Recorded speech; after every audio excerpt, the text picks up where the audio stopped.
Romans came here, the first crossing of the River Thames was at Lambeth Palace, where there was a gravel bank in which they could cross over to what is now Parliament, and that was built on an island. And the second crossing by the Romans was London Bridge. Now both of those are gravels, saturated gravels, and in between the gravels you have this build-up of deposits which the river has washed down. So if you can imagine, you've got kind of bands of gravel to the east and to the west, and in between you've got marshland, and the type of marshland it would have been is very much like the Essex marshes are now, in which you have kind of furrows where the tide comes in, leats where the tide comes in, and then you'd have grassy or even sea lavender, bright blue sea lavender on the tops of the marsh. The water would come in up to quite high and it would be saturated, and it was never really used for anything really apart from a bit of grazing by lambs, and that's where the word Lambeth comes from. It's a berth where the lambs were actually brought over to graze, and later on it was always marshy, too poor to build on, so it was used as really a vegetable garden for Somerset House. Somerset House was built as a royal palace which had water frontage, and there was a ferry which had a chain link which the ferryman used to pull on the chain to come across, and all the gardens and all the produce for the royal household was actually grown on reclaimed land on this particular area. In the 18th century, before the bridges arrived, Waterloo Bridge, Blackfriars Bridge, the area was not only low-lying and jolly good for duck shooting and that kind of thing, and was used for that purpose, a kind of sporting area. It was also an area of pleasure gardens where people would cross the river in the ferries and would spend their free time in places like Cooper's Gardens, laid out where Waterloo Bridge now touches the south bank. There was also, before that, the Curtis Botanical Garden, which was on the site of the old Vic. So it was a kind of leisure area, garden area, sporting area, before the bridges and the railways came to the south bank. And this particular piece of road that we look at now down here, on this side, which is in alignment with Exton Street right the way through to Blackfriars Bridge, was known as Halfpenny Hatch, and you used to pay a halfpenny to use it. It was a toll road. And whether the hatch was this end, I don't know, or that end, but that end is still known as Hatch Road, so the name still lives on. And the field was used by Captain Astley. He rose to fame as a cavalry officer, and he controlled the carriage with the king in it when it went out of control in Hyde Park, I believe. And he galloped up and jumped onto the lead horses and pulled it up, and as a kind of mark of respect and as gratitude, they gave him his cavalry horse and honourable discharge from the army. And he decided that he would graze it on this piece of land here, which is bounded by Roupell Street and Theed Street. And he used to do daring deeds, and people used to come and watch him do his daring deeds, and he got another cavalry officer and another horse from his success. And then he boarded it all up. He put a fence right the way around the outside, and he put seating in it, and he had access, as I understand it, from somewhere in Roupell Street, and we believe it might have been on site of 46. And he used to put on equestrian shows here on this piece of land, and he became so successful that flocks of people used to come to Roupell Street, probably as many as there are commuters today. William Blake was born in Soho, and he used to, as a child and in his youth, used to stargaze, and he found that the skies around Newburgh Street and Broadwick Street, where he was born, the skies are being too polluted with smoke at night time, so he decided that he would move to a more rural environment, and he moved to what is now Hercules Road. And he had a rather fine house there, and he used to write quite a lot of poetry and do lots of his illustrations there. And he wrote Jerusalem, the poem Jerusalem, which the hymn was later based on. And the dark satanic mill that is featured in the hymn was in fact the shell of the Albion Millworks, which are on Blackfriars Bridge Road, which he could actually see from Hercules Road looking across the marsh. So we know that when William Blake was here, there was an uninterrupted view across the marshland to Blackfriars Bridge Road. And the Albion Mills was the first industrial steam mill built in the country, and it put lots of the Kentish windmill millers out of business. So the Luddites set fire to it. It was the first act of industrial vandalisation in London, and they set fire to the Albion Mills, put it out of business. And the dark satanic mill was then pulled down, and the remnants of that was thrown into Lambeth Marsh to to fill it up, ready for building. With the arrival of Waterloo Bridge in 1817, the Old Vic was built on Waterloo Road, and other theatres nearby were rejuvenated, like the Surrey on Blackfriars Road, and the area became a kind of theatre land where people looked for theatre work. It was responsible not only for the invention or the founding of the circus with Astley, but also the start of the music hall, which was the Canterbury and in Westminster Bridge Road. The first music hall started in Waterloo. And there was a gold refiner or scrap metal merchant called John Roupell, who owned property around this neighbourhood and also in Streatham. And he had a foundry in Blackfriars, and I believe he actually lived on the edge of this estate at one point. And as far as I make out, the houses were built sort of one after another along from the Cornwall Road end in the 1820s, 1830s. Roupell had 4 children and then married his partner, and so that the 5th child was the legitimate heir, and the second son embezzled the estate. It went into bankruptcy. William, who was the sort of maverick son who sort of forged and stole deeds and so on, actually became elected to Parliament, and sort of a Parliament, and he got a colossal vote, and then various complaints made against his election to Parliament. And at one point he was said to have distributed 6,000 cards saying gin and water.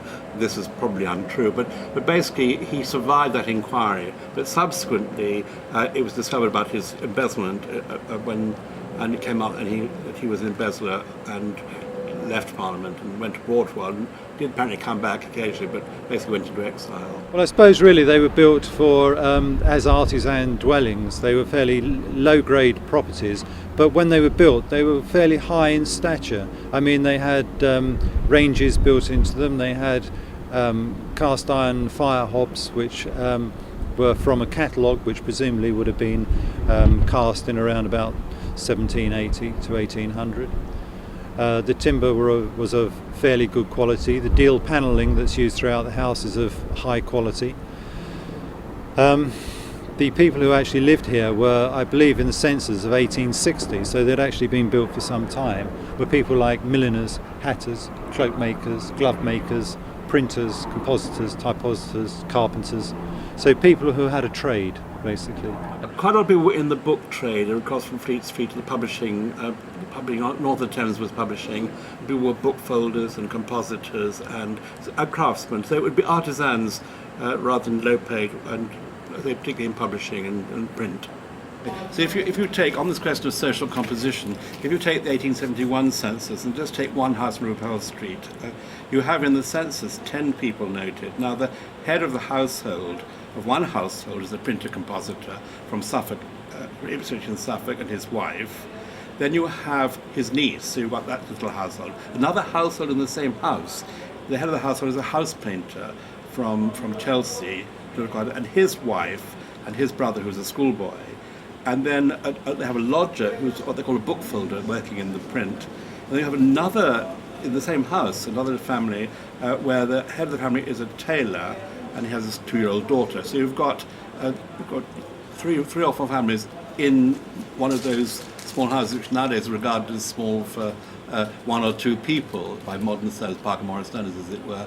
But you did have a house where there was a solicitor and a family and had a servant. So it was quite mixed. But the generality was artisans skilled or semi-skilled and quite densely populated houses. This is kind of gives you an idea how these houses were painted in the old days. The floors are a very nice feature of this house. Baltic pine floorboards, and we restored them and even filled the gaps with rope and wax, a mixture of rope, wax and dark darkish wax. Yeah, so it gives a really nice effect, and it's a lovely atmosphere of simplicity and style, late Georgian, but still all the features of a Georgian house, which also found about the fireplace here. The fireplace here, there was a Victorian insert, and we took it out, and Stephen found the top, which comes from another house in the street, and the lower part comes from a house more in central London. Is also Regency, and it fitted perfectly in this fireplace. This small space is the original kitchen, and it still contains a range, as it would have been in the early days. The surround has been heavily restored. It was quite damaged. Stephen Bull has beautifully reconstructed it. He also redid masonry behind this, so this is quite an extensive job, and it is still in working order. It could be used. I found an extract from a magazine called Paul Pry, published in the 1880s, and it described the people of the South Bank in this way. It said the people of the South Bank are a different race, swayed by different impulses and more readily susceptible of pleasurable emotions. This may, in some measure, arise from the fact that the vast proportion of the population are diggers and delvers and are free from the ennui of the lounger at the west end of town. Time out of mind, the inhabitants of Southwark and Lambeth have been the great patrons of musical and theatrical entertainments and have supported them with a steadiness and consistency almost miraculous.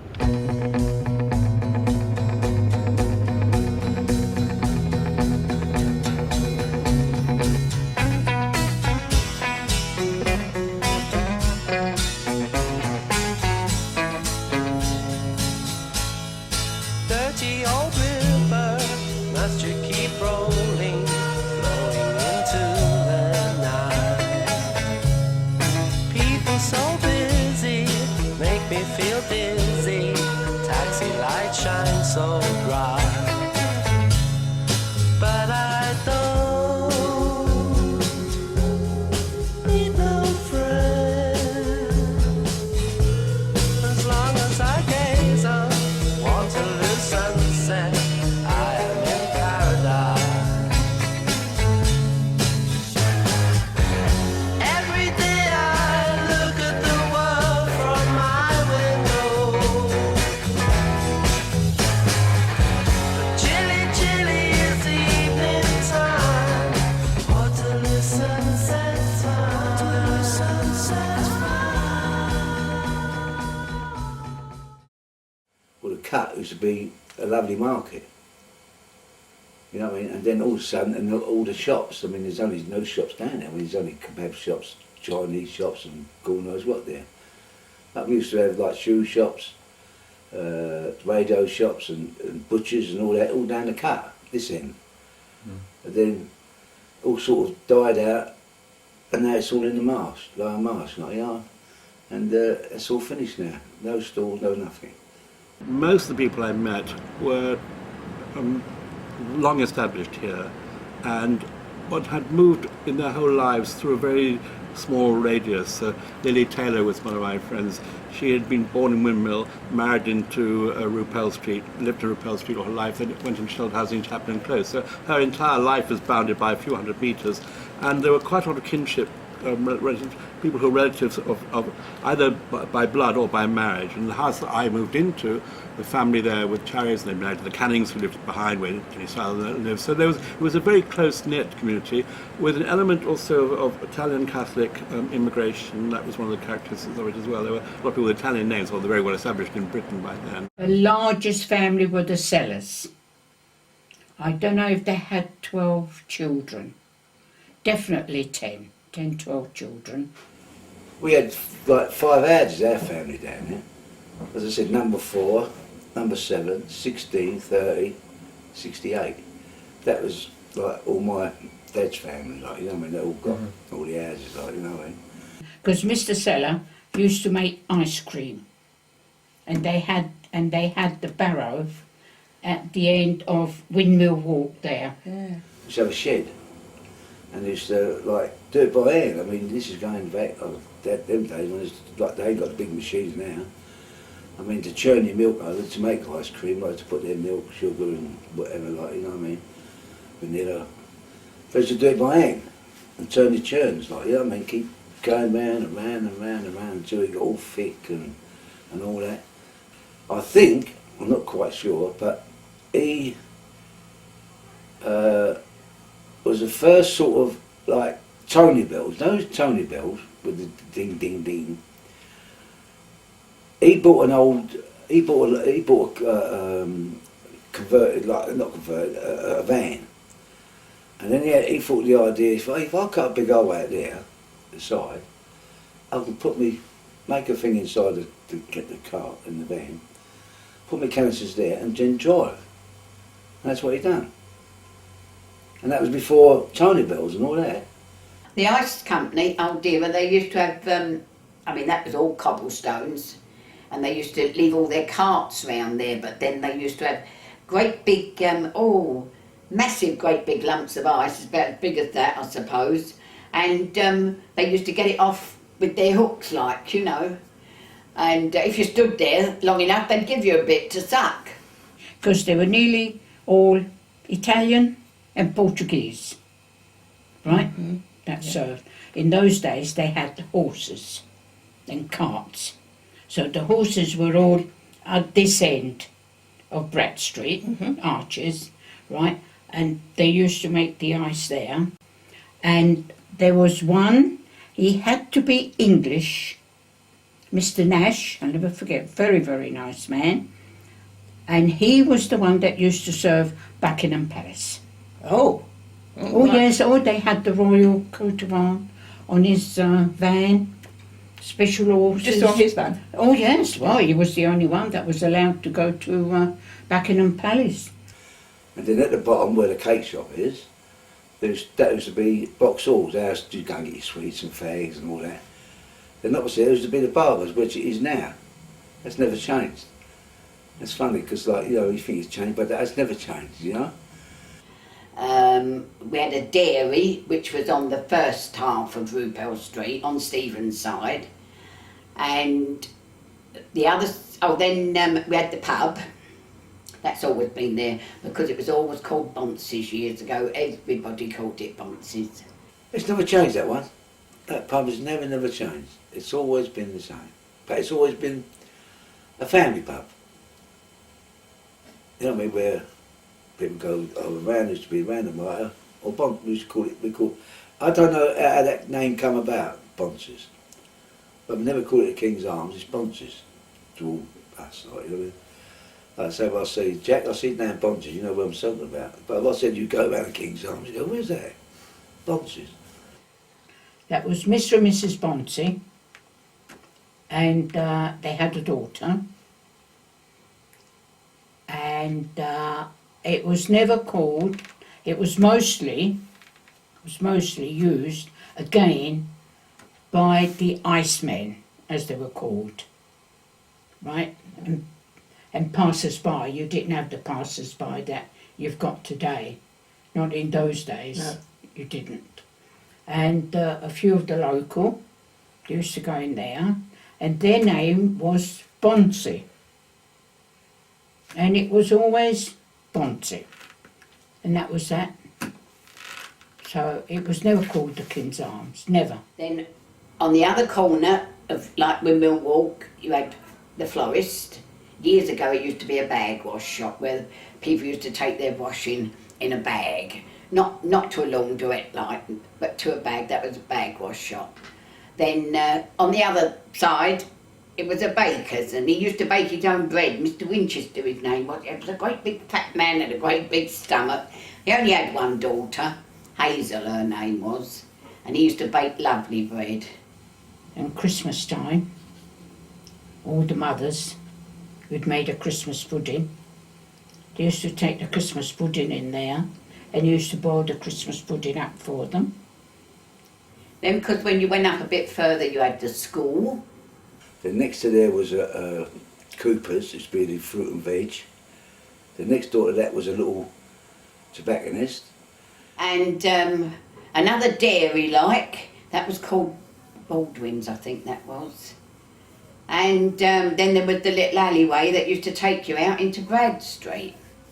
As I say, so really, you had everything, and there was a pillar box, so you had everything really that you needed in one street, and it was called a village in the street. Well, the extraordinary thing at the time was that all the doors were painted the same colour. I don't know if they'd always have been, but certainly Yeah, really very we were not allowed to change anything.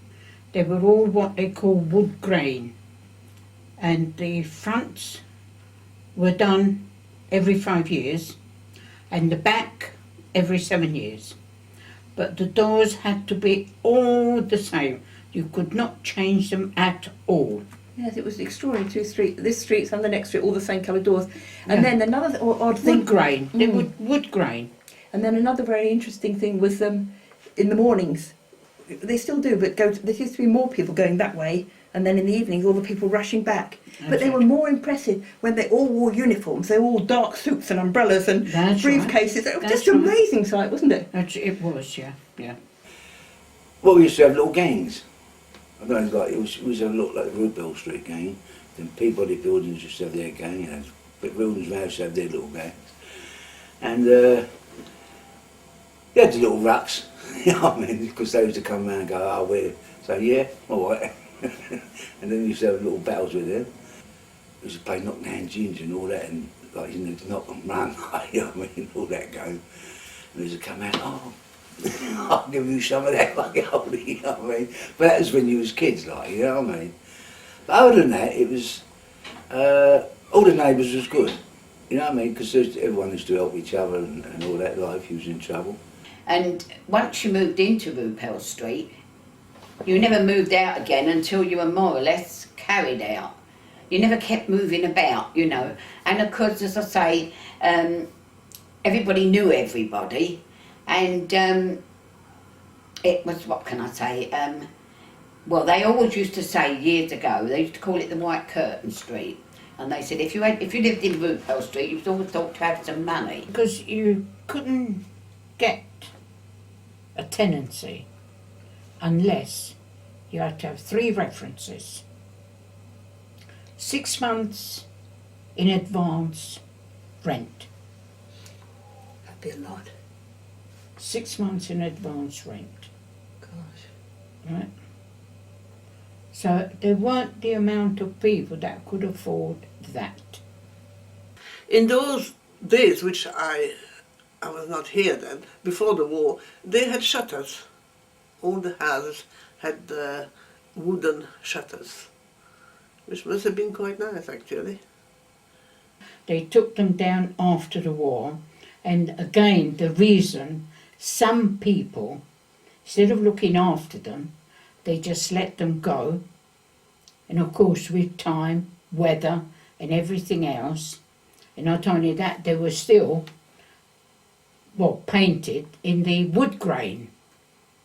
They were not allowed to be painted, you know, a different colour, right? And a lot of them, they started, you know, going off their hinges and all that sort of, you know, they were all lopsided. And the only one that is still authentic is Cornwall Road there. Nobody ever, I mean, even the landlord never came round and asked you if you wanted the indoor toilet. Because when they did ask, you could have it done, but then of course it was a lot more rent. My father used to say I wouldn't encourage them. And as I say, we were quite all right. We used to go outside and didn't take any notice. But of course, as my husband used to say, it was healthy. Well, it was. Those days we used to get, you know, quite a winter then, not like we do now. And it was a case of putting your coat on, rushing down there and rushing back again. And we used to have candle in the winter, we used to have candles so that the cistern wouldn't freeze up. But as I say, these days, everybody's sort of mollycoddled with central heating and bathrooms inside. I'm mollycoddled myself now, believe you me. But the point was, as I say, people never took any notice because everybody was the same years ago. I mean, back of here, underneath the arch, just like back of the corner of Brad Street, going into Windmill Walk there, that used to be our shelter. Because everyone used to go from here or come out the backyard, like through your door, into the shelter in the water. And that's the first time I seen my doodle bug. It was unbelievable because I was about, I must have been 4 or 5, and you know when you get the sirens and all that, you know, so it was to come out of our back door, walk round the back here into it, but just about here, we're walking down the back here, I heard this noise, and knowing you're a kid, like, you went, what's that? Like, you stood there, and all of a sudden I seen this doodle bug. You know, you're fascinated, didn't you? You're like fire coming out the back. And I said, Mum, look at that up there, like, you know. She said, come on, we've got to get in the shower, like, you know what I mean, because I want to see it, don't I? Also, it cut out just above here, and where it landed, I don't know. And, but my father wouldn't go. He'd stay indoors. He would say, no, I'm not going.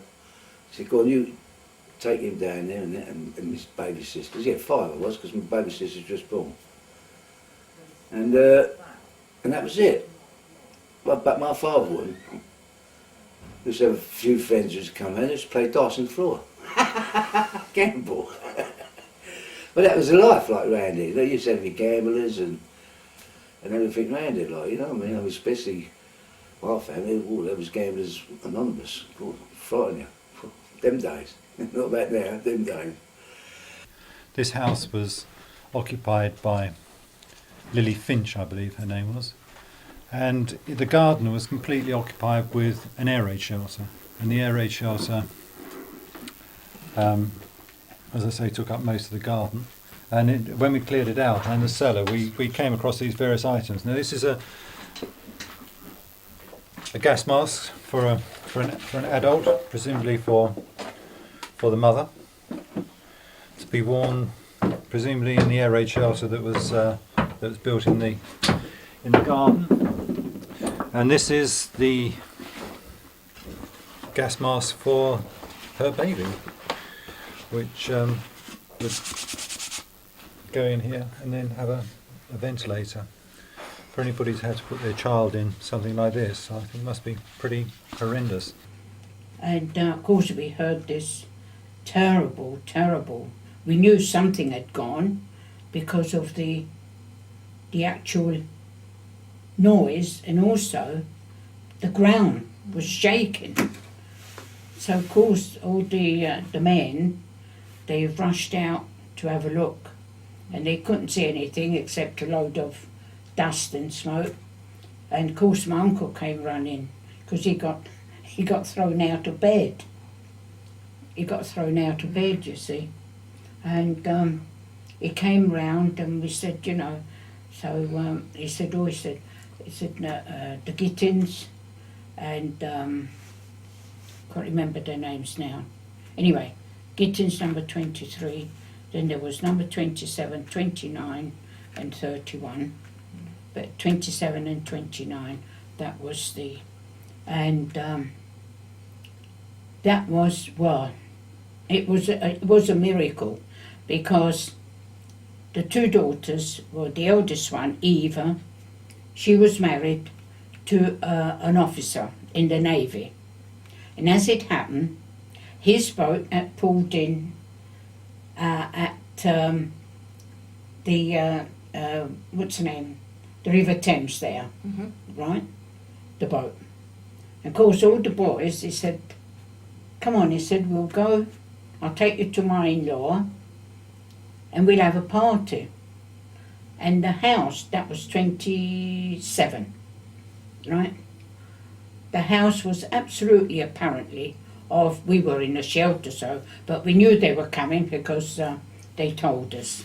And the mother, like the mother-in-law would be, the mother of the wife, she was so nervous, she was pleading with the daughter and the husband and also all these boys to go into the shelter.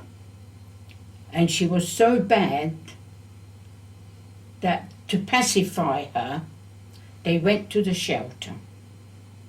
And it was a direct hit. And we lost all the back windows and a couple of chimney pots and everything else. And then of course there was an unexploded bomb in the middle of the street. a couple of doors away from Gerhardt. That was in the middle of the road. And no, I think that went off. I'm sure it did. The unexploded one was up there in the middle of the road outside the school.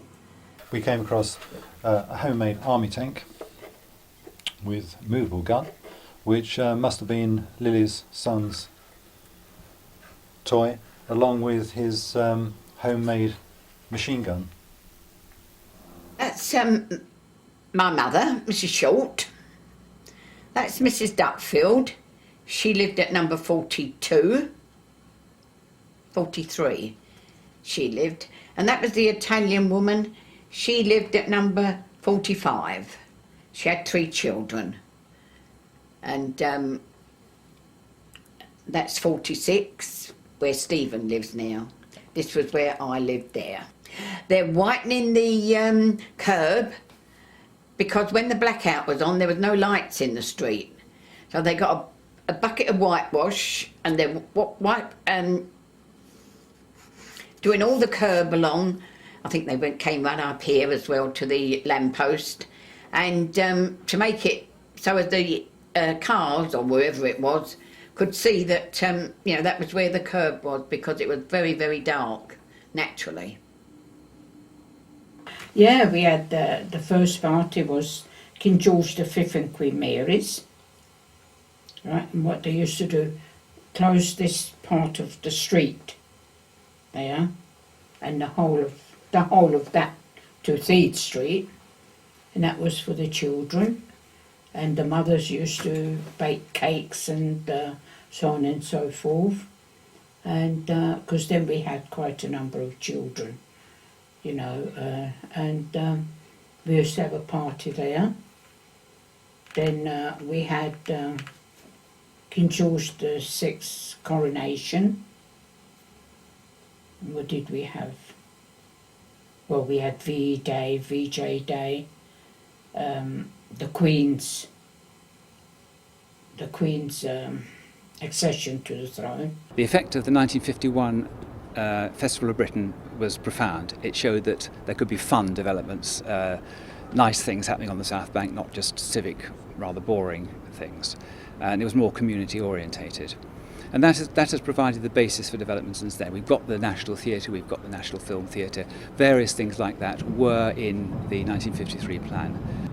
I first moved to Roupell Street full-time in 1966, and I lived in the house with 3 or 4 friends. We had a room each and shared the kitchen. We lived a fairly scruffy life in those days. A great contrast was the houses of nearly everybody else in the street, working class population, who kept their houses without exception spick and span, really clean. Not only clean their house and clean their windows every week, they cleaned the pavement outside, which we thought was very strange. I mean, I used to scrub the front, well, up till about 2 years, I suppose, before I left, when I couldn't get on my knees anymore. And I mean, the old people from Peabody Building used to come along and they used to say, don't see anybody do that now. And I said, well, it's force of habit. My gran done it, my mum done it, and I've done it.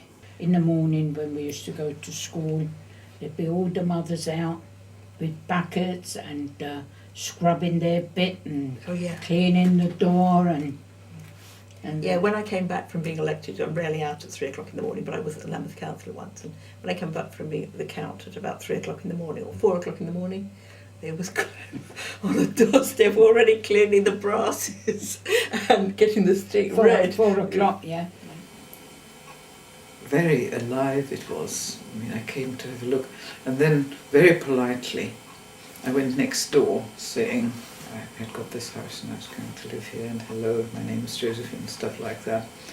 And it was a family, oh Lord, being old now I forget names. It was one of the Italian families anyway. And I just stayed for a couple of minutes and somebody disappeared, evaporated out of the house and reappeared with Clemis, who was quite a different personality, businesslike and able to deal with outsiders, as it were. And so they sized me up. That was fine. Indeed, we became great friends. And when I built that wall, which you can't see now because it's covered by jasmine, that wall.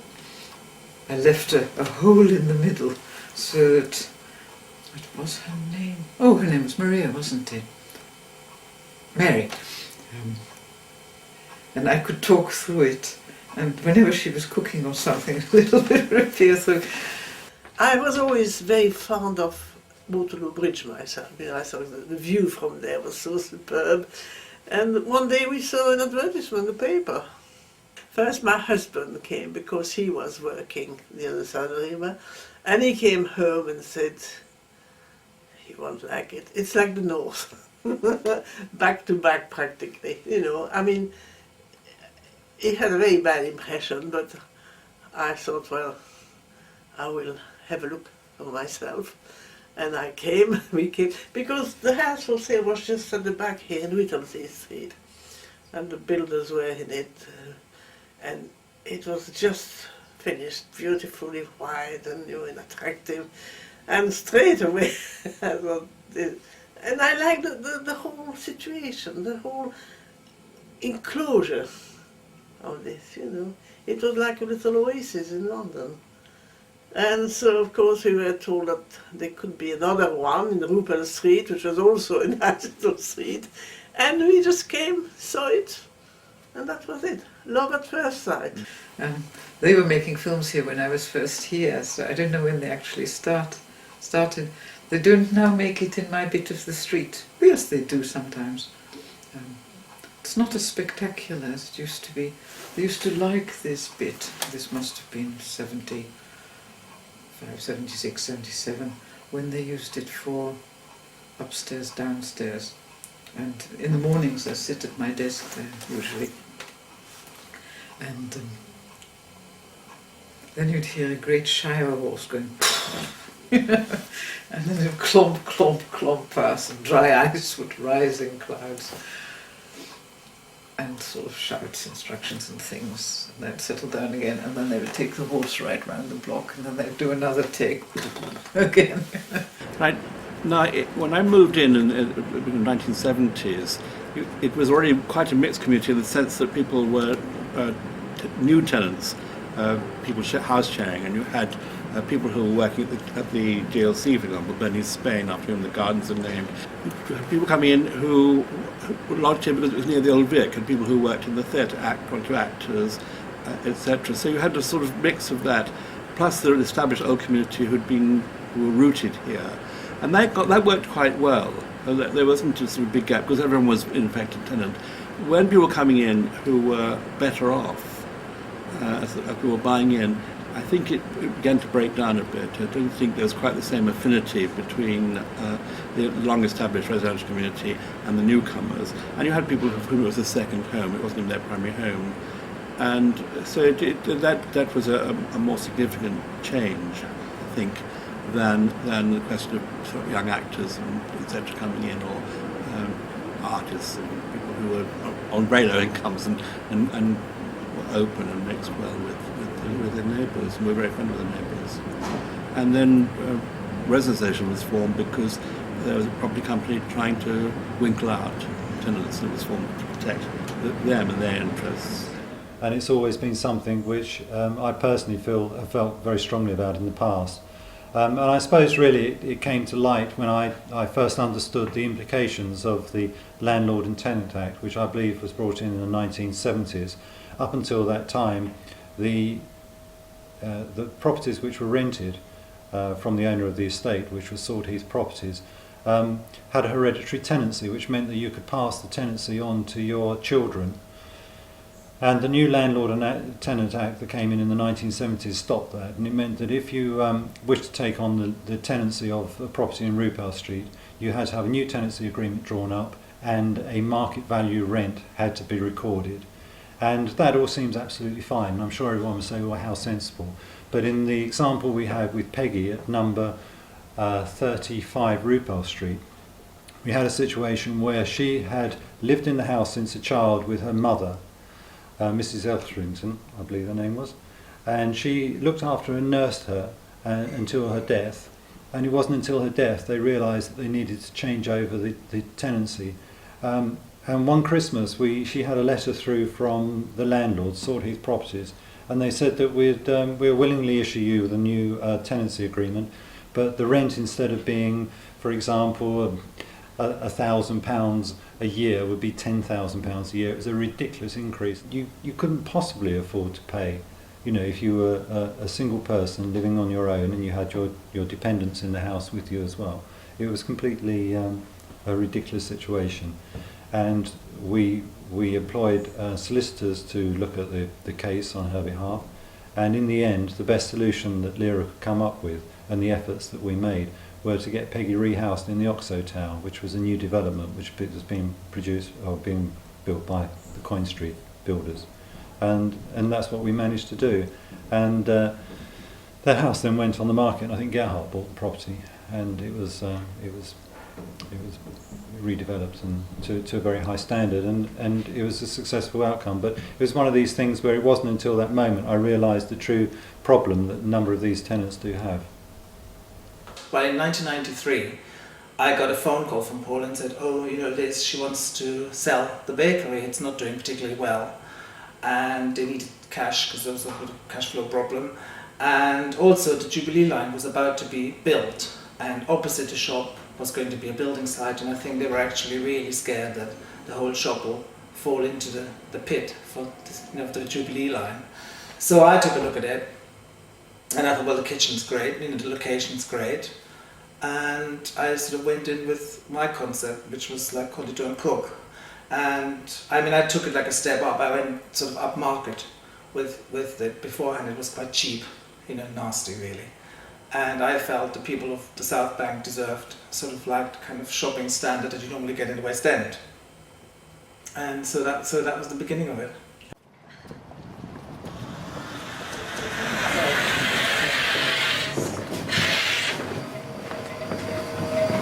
Why don't you come into the kitchen? This is what Liz actually converted into a kitchen from a lock-up garage, so it looks quite different now.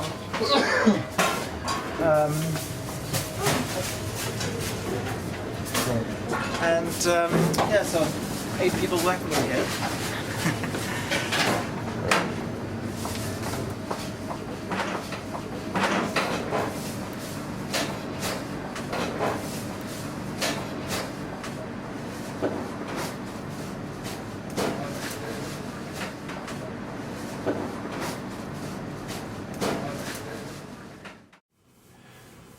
But I mean, Waterloo wasn't a very nice place to live years ago.